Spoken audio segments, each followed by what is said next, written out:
আমরা বাংলাদেশের একজন নাগরিককে মনোনয়ন দেবো ইনশাল্লাহ। দুইটা নমিনেশন পেপার কিনেছিলেন, দুইটা কেন আসছে? দুইটাই কিনেছি এই কারণে, যদি কোনো ভুল ভ্রান্তি হয় আমরা একটাই জমা দেবো হয়তো। কয়টার সময় জমা দেবেন? আমরা জমা দেবো সেকেন্ড হাফে জমা দেবো। বৈঠকে কারা কারা থাকছে? বৈঠকে স্ট্যান্ডিং কমিটির মাননীয় সদস্যবৃন্দ সবাই থাকবেন। এই প্রস্তাব এবং সমর্থক কি হচ্ছে? প্রস্তাব সমর্থক যিনি হবেন, হওয়ার পরে আমরা আপনাকে জানাবো। স্থায়ী কমিটি থেকে হবে? কোথা থেকে হবে তা তো জানি না, এখন মাননীয় প্রধানমন্ত্রী যে সিদ্ধান্ত সেই সিদ্ধান্তই বাস্তবায়ন হবে। আজকে মিটিং এ কারা কারা? শুধু স্থায়ী স্থায়ী কমিটি কমিটি? স্থায়ী কমিটির সদস্যবৃন্দ থাকবে। রাষ্ট্রপতি নির্বাচনের জন্য শুধুমাত্র ভোট গ্রহণটাই হবে নাকি বিশেষ অধিবেশন ডাকা হবে?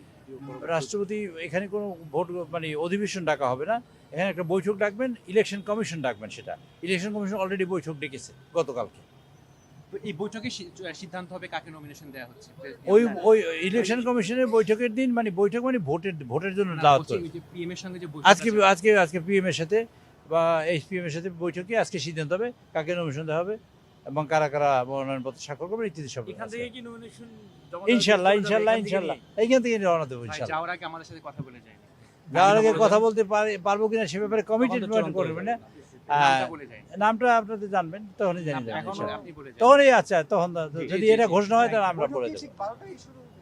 বৈঠক এই 2 মিনিট আগে হইতে পারে, 2 মিনিট পরে হইতে পারে। 12:30।